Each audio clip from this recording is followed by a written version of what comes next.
Olá pessoal, tudo bem? Eu sou o Emerson Alves e no meu canal, tá? Eu tô fazendo uma série de vídeos falando sobre alguns gráficos e características que o gráfico do Bitcoin eh, pode proporcionar em determinados indicadores e por que a gente tem indicadores e ciclos tão bem definidos no Bitcoin, tá?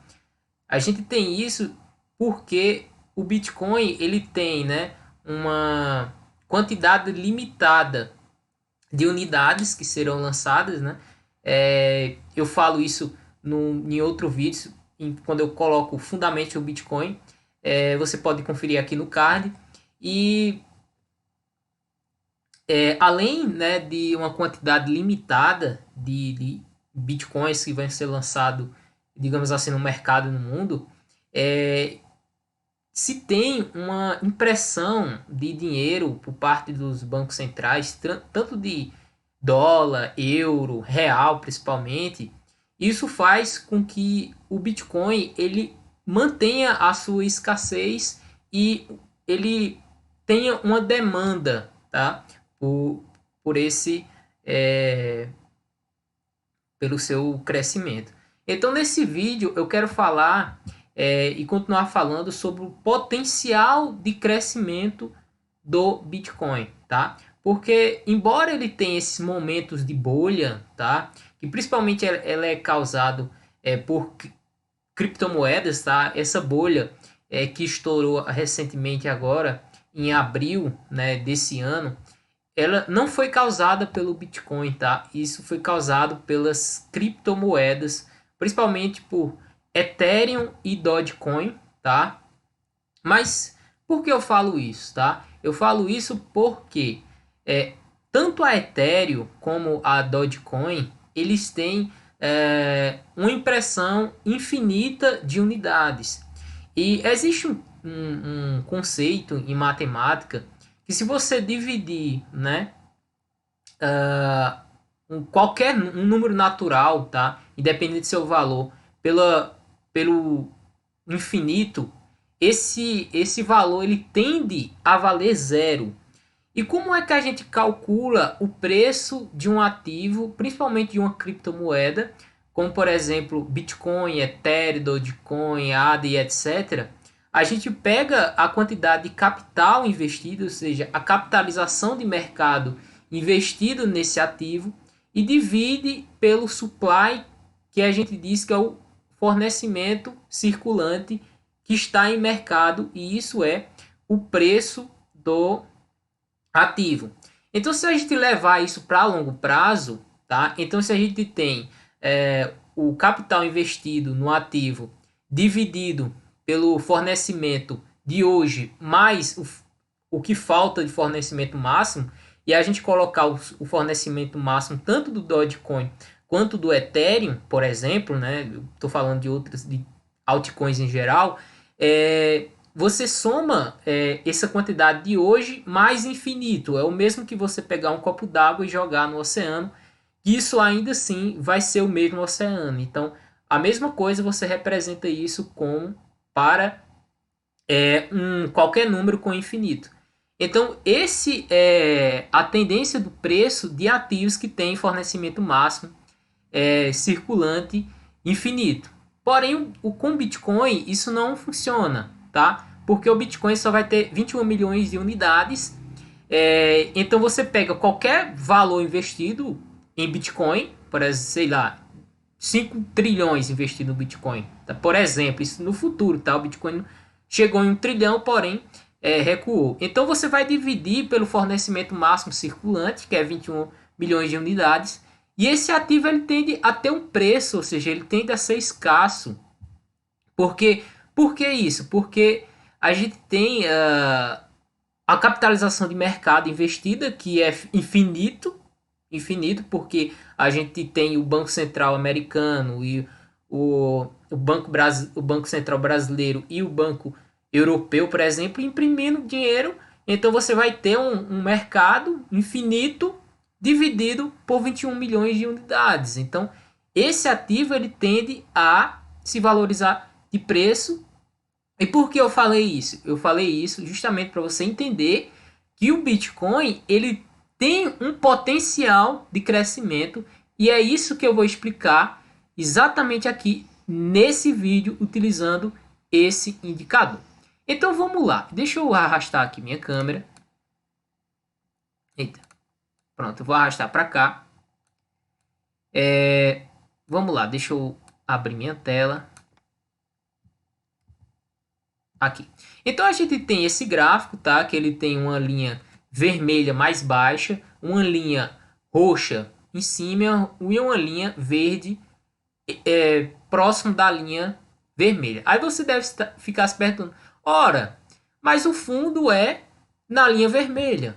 Porém eu digo que não, tá? O fundo o fundo do Bitcoin, eu falei em outro indicador que é chamado em média 200 múltiplas, multiplicada por vários números. Se você não viu o vídeo, dá uma olhadinha aqui em cima. Então, ó, o que representa esse gráfico? Para a gente entender esse gráfico, primeiramente a gente tem nessa linha amarela, a gente tem o gráfico do Bitcoin em escala logarítmica, mas não é uma escala logarítmica normal, de que a gente coloca, por exemplo, no TradingView. Porque no TradingView só é possível, por enquanto eu só achei essa opção, de colocar a escala logarítmica no preço e não no tempo. Então esse gráfico aqui ele tem a escala logarítmica tanto no preço quanto no tempo. Perceba que a escala, tá? O tempo de início do Bitcoin lá na sua origem, lá quando foram minerados seus blocos Gênesis, a escala dele, veja que é muito maior do que o tempo presente. Ou seja, esse tempo, ou essa escala, ela é inversa à escala de preço. O que nos traz a uma lei de potência no Bitcoin. Perceba que fazendo essa escala tanto no preço quanto no tempo, a gente consegue captar não só linhas que a gente pode traçar entre os ciclos, mas também a gente pega o bloco Gênesis. Então, para dar uma investigada nisso, a gente vai olhar cada ciclo desse e de antemão eu vou explicar que o potencial de crescimento do Bitcoin, veja que como a impressão de dinheiro no mundo ela é exponencial, então eu expliquei para vocês que o preço do Bitcoin ele depende da quantidade de capital que esteja investido nele, não é verdade? Porque a gente pega a quantidade de capital e divide pelo fornecimento máximo circulante e a gente vai ter um preço futuro. Então, a ideia aqui, né, era de fato colocar isso em escala logarítmica, porque a gente tem a impressão de dinheiro de forma logarítmica. Então, veja que no primeiro ciclo, quando foi formado lá os seus primeiros blocos Gênesis, a gente tem aqui, né,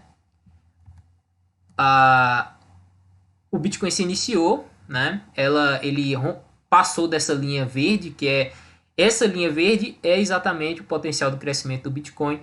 Se ele está acima, geralmente ele está caro, e se ele está abaixo dessa linha, ele está barato, tá? Então ele foi lá buscar a linha roxa, próximo da linha roxa, e recuou até esse fundo. Veja que os fundos eles são cada vez mais altos e sempre mais altos porque a gente tem impressão infinita de dinheiro.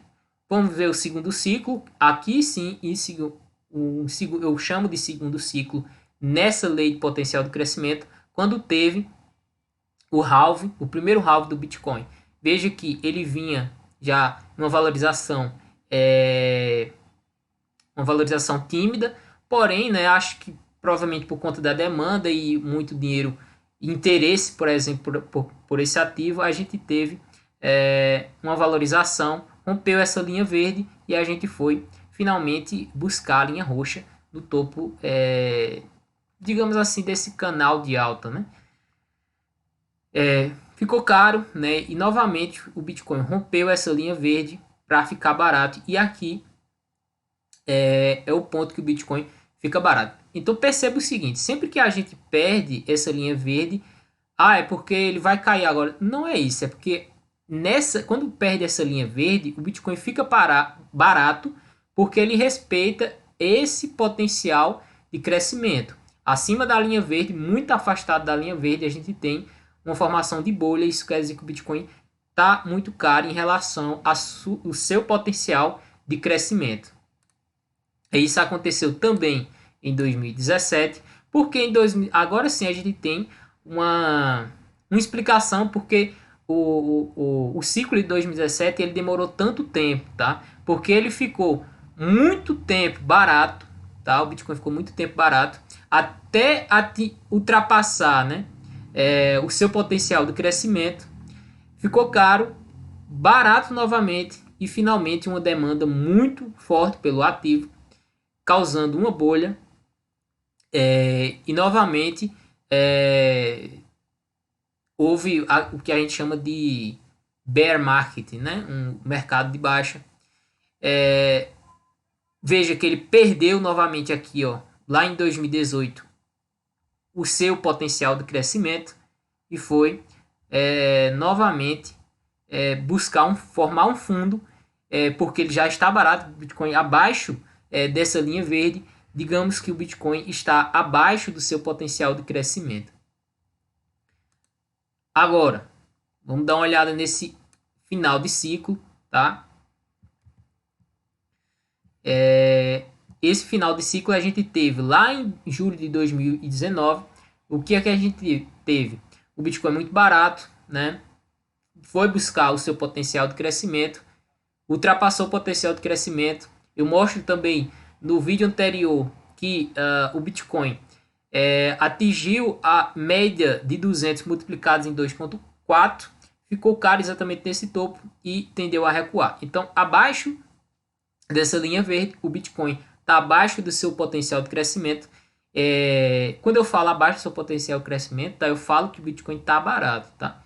Então, todo esse período aqui, ó, seria um ótimo período de você estar comprando Bitcoin, tá?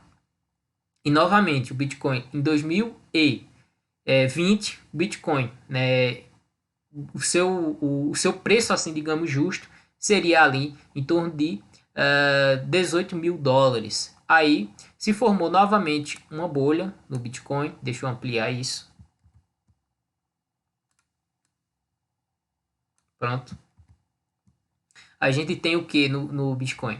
A gente tem, né, uma formação de bolha, principalmente essa bolha causada por altcoins, tá? Eu vou lançar um vídeo também falando sobre a manipulação das baleias e como a gente pode identificar essa manipulação, tá? Então não perca o meu próximo vídeo, que vai estar muito interessante em relação a isso. Então, qual seria o preço justo do Bitcoin hoje? Vamos lá. Em relação a utilizando essa lei de potencial de crescimento, o Bitcoin justo está na casa dos 24 mil dólares, tá? E o Bitcoin hoje está em torno de 31 mil dólares, tá? Então, veja só, eu estou unindo tanto esse vídeo, tá? Esse indicador que a gente chama de lei de potencial de crescimento do Bitcoin, com o vídeo anterior, tá? Que são as médias múltiplas da média de 200. E eu mostrei para vocês que quando o preço do Bitcoin perde a média de 200, ele tende a ficar entre o canal formado entre a média de 200 e a média de 200 multiplicada em 0,7. O que eu acredito, tá? O indicador de ontem, ele também mostra que o fundo do Bitcoin está em torno de 24 mil dólares. Aí o que é interessante? Muita gente está esperando o Bitcoin voltar para 20 mil dólares. Você vai esperar o Bitcoin voltar para 20 mil dólares ou vai comprar o Bitcoin pelo seu preço justo, levando em conta essa lei de potencial de crescimento do Bitcoin, de que ele tende a respeitar essa linha verde desse gráfico. O que você acha, tá? Então, fica essa reflexão. Meu canal não é uma recomendação de investimento, mas espero que tenha contribuído para a sua vida, para a sua tomada de decisões, leve como um conteúdo educacional. Então, se você gostou, dá um like, se inscreva no canal, curte, compartilha. Um abraço e até a próxima.